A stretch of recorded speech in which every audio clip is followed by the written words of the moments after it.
नमस्ते, मैं आर्किटेक्ट मुकुंद गोडबोले और मेरे पार्टनर श्री जितेंद्र मुकादम, जो कि हम गोडबोले मुकादम एंड एसोसिएट के पार्टनर्स हैं।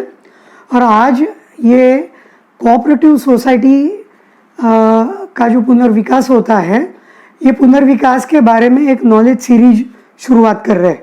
तो ये नॉलेज सीरीज़ के बीच में सबसे इम्पॉर्टेंट जो सब्जेक्ट है वो डॉक्यूमेंटेशन का होता है। कभी भी हम रीडेवलपमेंट शुरू करते हैं तो डॉक्यूमेंट बहुत अहम चीज़ है।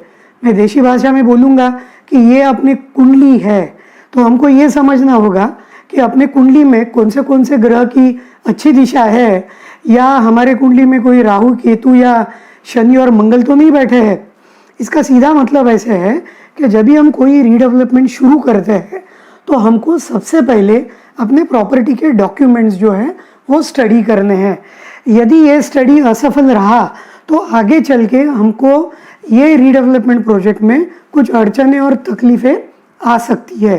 तो अभी जब भी आप कोई भी सोसाइटी का अंडर MCX एक्ट जो 79A के अंडर पुनर्विकास का निर्णय लेते हो, उसके बाद आर्किटेक्ट PMC की आप नियुक्ति करते हो, तो आर्किटेक्ट PMC का सबसे पहला काम यही डॉक्यूमेंटेशन है, जिससे अपने प्रोजेक्ट का एक स्टेटस रिपोर्ट कि आज के तारीख में आपके प्लॉट के प्रॉपर्टी के टाइटल के बारे में, टेक्निकल चीज़ों के बारे में ये क्या स्थिति है। अभी ये चेक करते समय अपने को सबसे पहले चेक करना है कि जो conveyance deed, that is the ownership document. सबसे पहले हम ये देखेंगे कि जब भी आपकी बिल्डिंग 30, 40, 50 बरस पहले जब भी पूरी हुई थी, तभी वो समय का जो ओनर था या वो समय का जो विकासक था, डेवलपर था, उसने इमारत पूरी होने के बाद यदि आपको कन्वेंस दिया है या नहीं दिया है, ये अपने को पहले चेक करना है। यदि आपको कन्वेंस दिया है तो मैं पहले बोलता हूँ कि आपकी फर्स्ट स्टेप ये कंप्लीट हो चुकी है। यदि ये कन्वेंस डीड आपके पास नहीं है तो राज्य सरकार ये डीम कन्वेंस करने के लिए अपने को बहुत सहयोग कर रही है आजकल। पहले बहुत 15-20 डॉक्यूमेंट लगते थे, मगर आज डीम कन्वेंस के लिए 6-7 डॉक्यूमेंट ये काफ़ी है। और डेवलपर समझो आपको कोऑपरेशन भी ना करे तो भी deputy registrar of cooperative societies ये हमको ये कन्वेंस देने में बहुत मदद करते हैं, और उसके बाद में अपने सोसाइटी का नाम एज अ ओनर ये प्रॉपर्टी कार्ड पे चढ़ाने को मदद होती है। तो सबसे पहले आपने को चेक करना है कि कन्वेंस सोसाइटी के नाम पे है या नहीं है। ये यदि सोसाइटी के नाम पे नहीं है तो हमको आगे चलने से पहले ये डीम कन्वेंस की प्रोसेस जो है उसकी शुरुआत करनी है। उसके बाद में आता है मेन प्रॉपर्टी कार्ड। बहुत बार ऐसा देखा गया है कि अपने कन्वेंस होने के बावजूद भी प्रॉपर्टी कार्ड पे सोसाइटी का नाम नहीं है, वो पहले के ओनर का नाम है। तो अपने को भले थोड़ा खर्चा होवे, मगर प्रॉपर्टी कार्ड पे सोसाइटी का मालिकाना हक ये वहाँ जताना है। We need to prove it that we are owner of our property, और वो काम सबसे पहले अपने को शुरुआत करना है। अभी प्रॉपर्टी कार्ड में अपने को चेक करना है कि जो कन्वेंस में एरिया जो हमारे नाम कर दिया है पहले के ओनर ने या डेवलपर ने, उतना ही एरिया प्रॉपर्टी कार्ड पे ट्रांसफ़र हुआ है या नहीं है। क्योंकि बहुत बार ऐसे हो जाता है, कुछ गड़बड़ होती है, जैसे कि इंडेक्स 2 होता है। इंडेक्स 2 में क्या क्या इन्फॉर्मेशन होती है, किसने बेचा है, किसने खरीदा है, कितना एरिया है, कितना कीमत के अगेंस्ट वो ट्रांजैक्शन हुआ है, बराबर है, कौन से दिन वो डॉक्यूमेंट रजिस्टर हुआ है। तो उसमें अपने प्लॉट का एरिया कन्वेंस के डॉक्यूमेंट के एरिया से मैच होता है कि नहीं, ये देखना बहुत इम्पॉर्टेंट है। प्रॉपर्टी कार्ड होने के बाद तीसरी इम्पॉर्टेंट चीज़ है, चूँकि अपना city survey sketch. City survey sketch बोले तो city survey department, municipal corporation limit में सिटी सर्वे डिपार्टमेंट होता है, जिसमें बरसों पुराना ब्रिटिशों के ज़माने से हर एक प्लॉट के डॉक्यूमेंटेशन वहाँ रेडी है। जहाँ अपने को प्रॉपर्टी कार्ड मिलता है वही डिपार्टमेंट में अपने को सिटी सर्वे स्केच मिलता है। सिटी सर्वे स्केच क्या होता है? सिटी सर्वे स्केच बोले तो गवर्नमेंट ने आपके प्लॉट का सर्वे किया होता है, और आपके प्लॉट के जो भी 4 कोने हैं, 6 कोने, जो भी साइज़ है, वो size to the scale draft किया होता है, और उसका एक नक्शा ट्रू स्केल आपको दिया जाता है, जिसके ऊपर सिटी सर्वे डिपार्टमेंट का स्टैंप और सिग्नेचर होती है। यदि आप स्कैन करोगे और मेजर करोगे तो आपको पता चलेगा कि सिटी सर्वे स्केच में आपके प्लॉट का कितना एरिया भरता है। माने ये दूसरी चीज़ होगी क्रॉस चेकिंग की कि पीआर कार्ड में आपका एरिया प्लॉट का कितना लिखा है, उसके हिसाब से सिटी सर्वे में कितना एरिया वो प्लॉट का अपना भर जाता है। तो we need to compare it. यदि समझो उसमें कोई गड़बड़ है तो we need to correct those documents.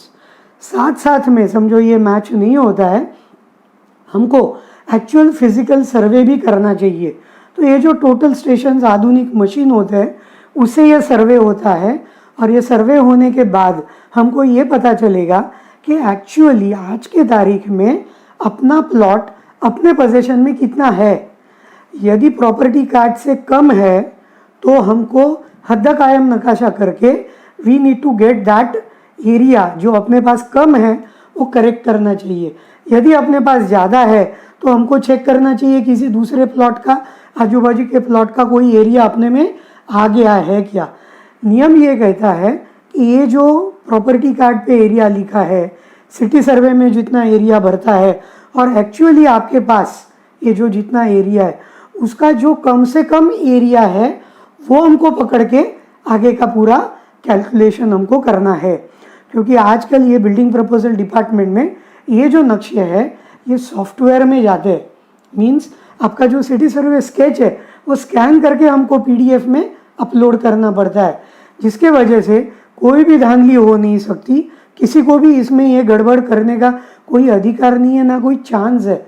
इसीलिए ये डिस्क्रिपेंसी आएगी तो सिटी सर्वे डिपार्टमेंट में जाके हम ये प्लॉट एरिया का करेक्शन कर सकते हैं। कुछ हद तक हम इसमें सफल भी होते हैं, मगर बहुत सारे केसेस में जो पुराने गड़बड़ी हो चुकी है वो आज के तारीख में सब गड़बड़ी करेक्ट होगी नहीं होगी अपने को मालूम नहीं है। दूसरी चीज़, जब भी आपकी इमारत बंधी थी 30, 40, 50 बरस पहले, तभी एक पॉसिबिलिटी हो सकती है कि आपके सामने का रोड जो है वो चौड़ा हो गया होगा। इससे आपके प्लॉट का 5 फुट या 10 फुट कोई रोड वाइडनिंग में हैंडओवर किया होगा। बहुत बार ये देखा गया है कि सरकार अधिसूचना निकाल के रोड वाइडनिंग का एरिया उनके ताबे में लेती है, एक्विजिशन करती है, जिससे रोड बड़ा होता है, मगर हमको कोई भी प्रॉपर डॉक्यूमेंटेशन नहीं देती। कभी सरकार डॉक्यूमेंटेशन देती है तो हमारे पुराने सोसाइटी के जो कमिटी के लोग हैं वो कुछ कम पढ़ते हैं, और आज के तारीख में हमारे पास कोई डॉक्यूमेंट रहता नहीं है। मगर हम सिटी सर्वे का प्लान और जो एक्चुअल अपने पोजीशन का प्लान है उसमें एग्जैक्टली चेक करके समझो कुछ कमी है तो वो शायद रोड वाइडनिंग हैंडिंग ओवर में वो कम हुई होगी, इसका भी अपने को पता लगाना है। क्योंकि ये जब ये रोड वाइडनिंग हुआ है और हमने सरकार को सार्वजनिक एमिनिटी या रोड वाइडनिंग के लिए कोई भी ज़मीन दी है तो उसका आज हमको टीडीआर मिलता है, डीआर मिलता है, मीन्स अपने को फ़ायदा ही होता है। तो ये कितना रोड वाइडनिंग में एरिया हैंडओवर हुआ है इसका अपने को जायज़ा लेना है, उसकी इंक्वायरी करनी है। इसके बाद जो 30, 40, 50 वर्ष पहले अपनी बिल्डिंग कंप्लीट हुई थी उसके जो अप्रूव्ड प्लान्स है वो अपने पास होने चाहिए। जैसे कि मुंबई में आज आपके एग्जिस्टिंग जो अप्रूव्ड बिल्टअप एरिया है उसके ऊपर आपको फंजिबल एरिया मिलता है 35%, मगर आपके पास पुराना अप्रूव्ड प्लान नहीं है तो ये 35% एरिया सर्टिफाई करने में बहुत ज़्यादा मुश्किलें आती है। इसीलिए मैं सबसे एक निवेदन करूँगा कि ये रीडेवलपमेंट शुरू करते समय सबसे पहले अपने पास कौन से डॉक्यूमेंट्स है उसमें सबसे इम्पॉर्टेंट चीज़ ये अप्रूव्ड प्लान अपने पास होने चाहिए।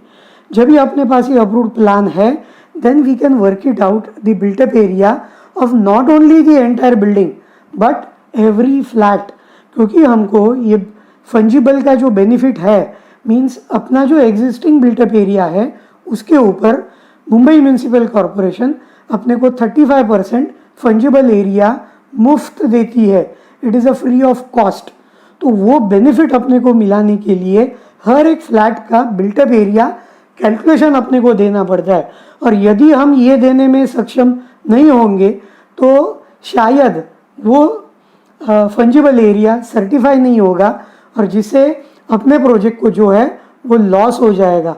तो ये लॉस ये ना हो, इसके लिए अपने को ये अपने अप्रूव्ड प्लान ढूंढ के निकालना बहुत ज़रूरी है। समझो ढूंढ के भी ये प्लान नहीं मिलते तो जो भी आपका वार्ड का बिल्डिंग परमिशन डिपार्टमेंट है, जैसे कि मुंबई सिटी में वडाला में बीएमसी है, दूसरे बिल्डिंग परमिशन डिपार्टमेंट बांद्रा में है, दूसरा कांदिवली में है, तीसरा जो विक्रोली में है, तो ये सब बिल्डिंग परमिशन डिपार्टमेंट में आप आरटीआई एप्लीकेशन डाल के अप्रूव्ड प्लान और ऑक्यूपेशन सर्टिफिकेट ये हम निकलवा सकते हैं। यदि आपकी फाइल वहाँ मिल जाती है तो आप पूरी फाइल का भी जेरोक्स निकालने का निवेदन दे सकते हैं, और इस निवेदन से आपको आपके पुराने डॉक्यूमेंट्स मिल सकते हैं।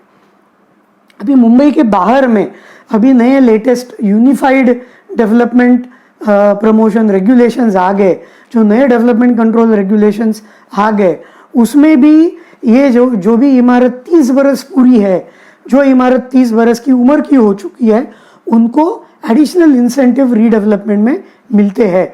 तो ये 30 बरस की उम्र हुई है ये दिखाने के लिए भी अपने को अप्रूव्ड प्लान, ऑक्यूपेशन सर्टिफिकेट ये होना जरूरी है, नहीं तो दूसरे डॉक्यूमेंट देके हमको ये चीज़ प्रूव करनी पड़ती है। तो ये बहुत ही इंपॉर्टेंट डॉक्यूमेंट है जो अप्रूव्ड प्लान और ऑक्यूपेशन सर्टिफिकेट। इस डेवलपमेंट प्लान रिमार्क, अभी हर एक म्यूनिसिपल कॉरपोरेशन में डेवलपमेंट प्लान बनाया गया है। डेवलपमेंट प्लान क्या है, तो वो सिटी का, वो शहर का आगे के 30 बरस का जो डेवलपमेंट होने वाला है उसको मद्देनज़र रखते हुए एक प्लान बनाया होता है, जिसमें सामाजिक ज़रूरतों की जो भी ज़रूरत होती है, जैसे कि गार्डन है, प्लेग्राउंड है, स्कूल है, हॉस्पिटल्स है, बाद में पुलिस स्टेशन है, ऐसे बहुत सारी रिजर्वेशंस ली जाती है। तो ये रिजर्वेशंस हमको चेक करना है कि गलती से अपने प्लॉट पे तो नहीं पड़ी है। तो ये अपने प्लॉट पे पड़ी है तो अपने को हमारे प्लॉट का, इमारत का जो रीडेवलपमेंट करना है, ये पुनर्विकास में ये रीडेवलपमेंट ये रोड़ा बन सकता है, क्योंकि हम इजीली हमारी इमारत रीडेवलप नहीं कर सकते यदि अपने प्लॉट पे कोई रिजर्वेशन पड़ा है। तो ये रिजर्वेशन जो रिमार्क है वो आप ऑनलाइन भी देख सकते हैं, पब्लिक डोमेन में बीएमसी के या म्यूनिसिपल कॉरपोरेशन के अलग अलग वेबसाइट पे ये इन्फॉर्मेशन रेडी है, या आप कोई भी कॉरपोरेशन के ऑफिस में जाके बिल्डिंग परमिशन डिपार्टमेंट या हेड ऑफिस या वार्ड आप खरीदी कर सकते हैं, उसमें भी आप चेक कर सकते हैं, वेबसाइट पे अवेलेबल है। तो you can check it up कि आपके प्लॉट पे रेसिडेंशियल जोन है। यदि रेसिडेंशियल जोन है तो आपको ये रीडेवलपमेंट करने में कोई तकलीफ नहीं आएगी। यदि कोई रिजर्वेशन है तो हमको वो कौन सा रिजर्वेशन है, वो रीडेवलप करने के लिए एकोमोडेशन रिजर्वेशन प्रिंसिपल में क्या नियम है, यदि हम वो रिजर्वेशन जो भी पार्ट रिजर्वेशन है पूरे प्लॉट में नहीं है, तो समझो पार्ट रिजर्वेशन हम हैंडओवर करते हैं, तो उसके मुकाबले हमको क्या बेनिफिट कॉरपोरेशन देती है, हमको क्या टीडीआर मिलता है, उसका भी हमको अभ्यास करके वो हमारे आगे चल के प्रोजेक्ट रिपोर्ट में उसका स्टडी करके then we need to incorporate those details in our project calculation. यदि हम ये इग्नोर करते हैं तो कल जाके ये तकलीफ आएगी कि सबसे पहले आपके प्लॉट पे रिजर्वेशन है मगर आपने देखा नहीं और आपने एक अलग प्रपोजल बना दिया। तो हमको बहुत ध्यान से ये सब चीज़ जो है वो देखनी जरूरी है। डीपी रिमार्क के बाद आता है रोड रिमार्क, कि आपके रोड के आपका जो प्लॉट है उसके सामने जो रोड है जिससे हम प्लॉट को एक्सेस प्राप्त करते हो, वो रोड की चौड़ाई कितनी है। क्योंकि आज के नए नियम से जो DCPR 2034 मुंबई में है और यूनिफाइड जो भी कॉमन DCPR है जो मुंबई के अलावा महाराष्ट्र के सब महानगर पालिका या नगर पालिका में अभी नियम जो बन चुके हैं, इसमें आपको जो परमिसिबल FSI है, सो बेस FSI के अलावा जो आपको TDR मिलता है या प्रीमियम FSI मिलता है, ये प्रीमियम FSI TDR का गणित आपके प्लॉट के सामने के रोड के चौड़ाई पे मीन्स विड्थ ऑफ एक्सेस उसके ऊपर निर्भर है। It is dependent on the width of your access road. तो हमको वो रोड की चौड़ाई डीपी प्लान में और रोड रिमार्क में कितनी है वो चेक करनी है। उससे क्या हो जाता है कि वो रोड के हिसाब से अपने को जो टीडीआर मिलने वाला है, प्रीमियम एफएसआई मिलने वाला है, उसकी जानकारी अपने को पूरी की पूरी समझ जाती है। उसमें ये भी लिखा होता है, समझो आगे चल के तुम्हारा रोड ये 15 मीटर का होने वाला है, तो आज कितना रोड है वो तो आप एक्चुअल फिजिकल सर्वे में भी मेजर कर सकते हो, या डीपी जो रोड है तो उसमें भी वो लिखा होता है कि आज आपके रोड की चौड़ाई कितनी है। तो कितना रोड हैंडओवर आपको करना पड़ने वाला है, मीन्स 12 मीटर से समझो 15 मीटर है, तो 3 मीटर रोड की चौड़ाई बढ़ने वाली है। तो शायद 3 मीटर में 1.5 मीटर आपके प्लॉट से और 1.5 मीटर रास्ते के वो साइड के प्लॉट से ये रोड वाइडनिंग जा सकता है। मगर कभी कभी ये भी गड़बड़ हो सकती है कि पूरा का पूरा 3 मीटर आपके प्लॉट में से जा सकता है, क्योंकि आगे के रास्ते के वो साइड में रोड हैंडओवर करने में कोई तकलीफ हो सकती है। इसीलिए रोड रिमार्क में हमको ये चेक करना है कि एक्चुअल उसकी विड्थ कितनी है, आगे चल के रोड की विड्थ क्या होगी, और रोड वाइडनिंग में हमारे से प्लॉट में से कितना एरिया हमको कॉरपोरेशन को हैंडओवर करना है। क्योंकि ये जो रोड में एरिया जाएगा ये अपने प्लॉट में से कम होने वाला है, तो एक्चुअल अपनी जो डिज़ाइन की फ्लोर प्लेट है वो छोटी होने वाली है। तो हमको डिज़ाइन शुरू करने से पहले ये चीज़ों का ध्यान देना बहुत ही इम्पोर्टेंट है। उसके बाद हमारे जो एग्जिस्टिंग बिल्डिंग है उसके जो असेसमेंट एक्सट्रैक्ट है, रिकॉर्ड्स है, जो टैक्स रिकॉर्ड है, वो हमको देखना चाहिए। तो मुझे याद है कि 10 बरस पहले बीएमसी ने, मुंबई महानगर पालिका ने इसका पूरा सर्वे किया था, क्योंकि वो 500 स्क्वायर फुट के नीचे के फ्लैट को प्रॉपर्टी टैक्स कैंसिल करने वाली थी। तभी हर एक सोसाइटी को महानगर पालिका के सर्वे के अनुसार उन्होंने एक स्टेटमेंट भेजा था कि हर एक फ्लैट का कारपेट एरिया कितना है, बिल्टअप एरिया कितना है। मगर अपने को फर्स्ट डेट ऑफ असेसमेंट वो भी इम्पॉर्टेंट है, चेक करना है, because that is also important document कि आपकी बिल्डिंग कभी कंप्लीट हुई थी और आपने कभी ऑक्यूपाई की थी। तो जहाँ जहाँ भी वो 30 बरस का नियम है कि you need to prove that the age of the building is 30 years, in that case this first date of assessment extract is also very important document that proves your building is more than 30 years of age. तो ये भी बहुत important document है।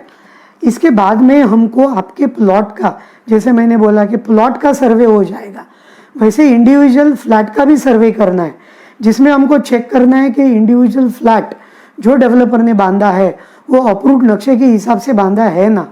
Okay, so we need to compare that also. और हर flat का carpet area statement हमको एक तैयार करना है, और जिसमें जो लेजिटिमेट अप्रूव्ड प्लान के हिसाब से हर एक का जो फ्लैट का कारपेट एरिया है, we need to certify that, and then we need to work it out into a project report के परमिसिबल बिल्टअप में जब भी एग्जिस्टिंग हम बिल्टअप एरिया या कारपेट एरिया माइनस करेंगे और उनको हम कितना बेनिफिट दे सकते हैं, ये चीज़ें हमको प्रोजेक्ट रिपोर्ट में समझती है। मगर उसका बेसिस ये एग्जिस्टिंग कारपेट है, तो ये सर्वे में और फर्स्ट डेट ऑफ असेसमेंट के कारपेट एरिया स्टेटमेंट में ये चीज़ हमको पता चलती है। उसके बाद समझो म्हाड़ा की बिल्डिंग है, तो म्हाड़ा के बिल्डिंग में ज़मीन का जो है वो लीज डॉक्यूमेंट होता है और बिल्डिंग का कन्वेंस डॉक्यूमेंट होता है, और उसके साथ साथ ये कन्वेंस हुआ है कि नहीं, लीज डीड हुआ है कि नहीं, उसके कन्वेंस की स्टैम्प ड्यूटी भरी है कि नहीं, और या उसका वाटर टैक्स भरा है कि नहीं, या सर्विस चार्ज भरा है कि नहीं। क्योंकि बहुत बार देखा है कि एक एक छोटे प्लॉट का, समझो कन्नमवार नगर है, टागोर नगर है, या कोई भी म्हाड़ा लेआउट प्लॉट है, तो एक एक प्लॉट का 30-40 लाख रुपया ये वाटर टैक्स और ये तुम्हारा सर्विस चार्ज का बकाया होता है, इट इज़ पेंडिंग। तो बिफोर प्रॉपर ये प्रोजेक्ट रिपोर्ट बनाते हैं उसके पहले हमको मालूमात होनी चाहिए कि ये आउटस्टैंडिंग कितने हैं। तो ये अपने को जो अलग अलग टैक्सेस है, जैसे एनए टैक्स है, प्रॉपर्टी टैक्स है, देन म्हाड़ा के जो सर्विस टैक्स है, देन वाटर टैक्स है, इनकी रिसीट्स हमको चेक करनी है, और कोई पेंडिंग गवर्नमेंट के ड्यूज नहीं है ना, we need to check it up.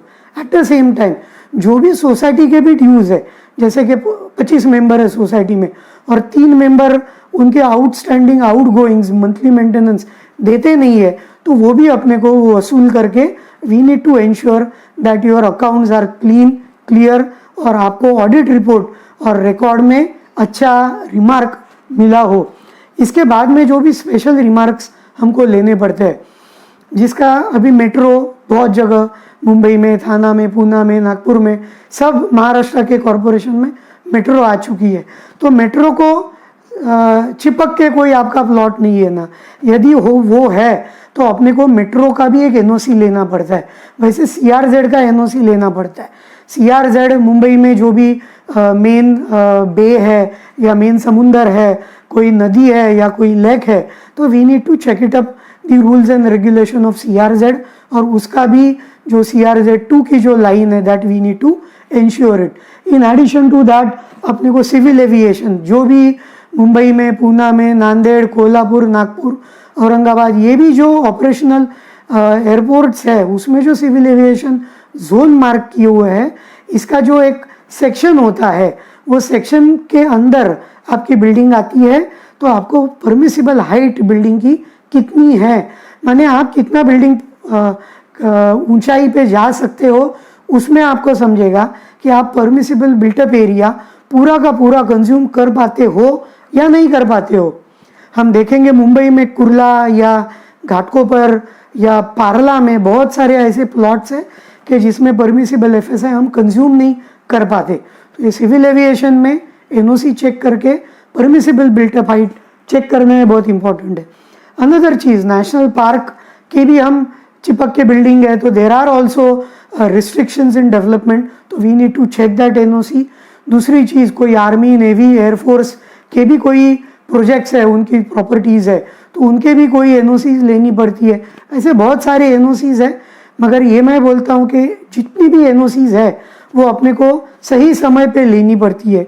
मगर जो मैंने अभी जो भी एनओसीज का, जो भी डॉक्यूमेंटेशन का जो ब्यौरा दिया है, मैंने जो डिटेल्स दिए हैं, ये details in initial stage of your redevelopment project, ये हमको चेक करने हैं, उसका एक स्टेटस रिपोर्ट बनाना है, उसका अच्छे तरीके से अभ्यास करना है। ग्रे एरियाज क्या है, प्लस पॉइंट्स क्या है, माइनस पॉइंट्स क्या है, तो वो समझ के उसमें कोई अनऑथराइज्ड तो नहीं है, कोई झोपड़ियाँ नहीं है, उसको हम निकाल सकते हैं कि नहीं, तो ये सब चीज़ समझ के, ध्यान दे के, एक स्टेटस रिपोर्ट करके उसके बाद में ही हमको प्रोजेक्ट फीजिबिलिटी रिपोर्ट, जिसमें प्रकल्प अहवाल बोलते हैं, वो करने को आगे जाना है। यदि ये इंफॉर्मेशन लिए बिना हम प्रोजेक्ट रिपोर्ट करेंगे तो उसमें बहुत खामियां, गलतियां रहने के बहुत चांसेस है। मैंने देखा है बहुत सारी सोसाइटीज़ है कि प्रोजेक्ट फिजिबिलिटी रिपोर्ट पे खर्चा करना पड़ता है, इसीलिए कोई जो भी मुफ्त में करके दे देगा, जो भी 5-15 हज़ार 10 हज़ार कम से कम खर्चे में करके दे देगा, वो आर्किटेक्ट पीएमसी को काम देते हैं। और बहुत बार जो कम कीमत में काम किया जाता है, शायद उसकी जो क्वालिटी है वो भी वो तरीके ही होती है। तो हमको वो ट्रैप में फंसना नहीं है, और हर एक चीज़ जो अपने प्लॉट के जो डॉक्यूमेंटेशन की है, कुंडली की है या स्टेटस की है, वो जान के हमको आगे जाना है। जितना हम प्रोफेशनली आगे जाएंगे उतना आपके प्रोजेक्ट के सक्सेस का गणित और percentage of chances of getting the project successful will definitely increase. मैं आज का ये वीडियो यही समाप्त करता हूँ। यही सीरीज़ में आगे का वीडियो, ये प्रोजेक्ट फीजिबिलिटी रिपोर्ट, प्रकल्प अहवाल पे आएंगे, तो उसमें हम उसके बारे में और भी इंफॉर्मेशन देंगे। तो गोडबोले मुकादम की तरफ से, मेरे पार्टनर जितेंद्र मुकादम की तरफ से, मैं मुकुंद गोडबोले आपसे विदा लेता हूँ। धन्यवाद।